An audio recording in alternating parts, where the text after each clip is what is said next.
Hey guys, today I've been working on the Paint and Frame Botanical Painting book. It's a set of 20 inspired projects to paint and frame instantly. In the set, there's a little envelope here that's got 5 pieces of watercolour paper and 3 frames. Now, the frames are quite easy to put together and they're just plain white card, so you can also decorate these yourselves. So you can see from the contents page that there are 4 sections: botanical gardens, the beach, woodland and my neighbourhood. There's also a section here that lets you know what tools and materials you'll need to work through the book. So here you can see I've looked through my paint supplies drawer to find any watercolour tubes that I have.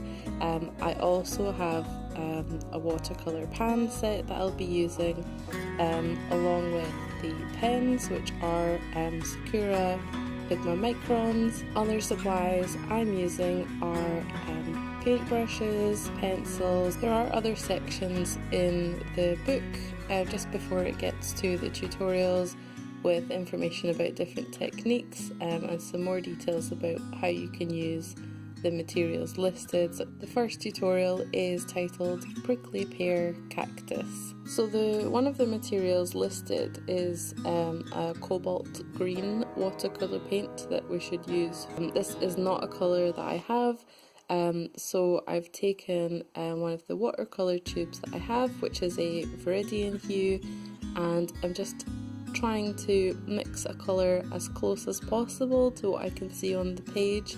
Here I'm adding some ultramarine blue, and I'm also adding cadmium yellow hue, and I'm just mixing them with different levels of water to see what kind of tones I can get and to try and get as close as possible to that colour that I can see on the page.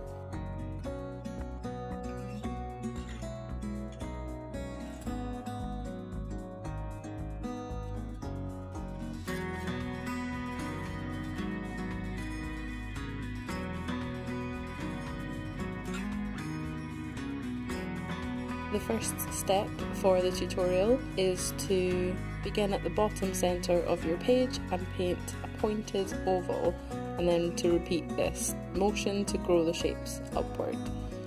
So you can see from this I've really just tried to follow the shape from the tutorial. Once you've filled the centre of the page and you're happy with what you've got, you then need to set this aside for at least 10 minutes to let this dry. The next step is to mix a small amount of brown, and I've used sepia. Mix it in with your green to create a darker shade, and then we're to scatter little dots of this colour on the oval shapes to add dimension. Once you've added all your dots, this then needs to be set aside for around 30 minutes to dry. The next step is to use your micron pen in size 02 to add small lines from each dot in the previous step. These are representing the spines. When I first started doing these, I was sort of doing all of the spines facing downwards, but after checking a reference, I could see that they don't necessarily all face one way. So as I've progressed in doing this, I've tried to vary it as much as possible. Once you've added all of your spines, you want to use your fine liner Sharpie pen to add dots between the cactus spines.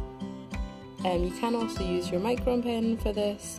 Either of them will give you lots of nice little dots, and it really just pulls everything together.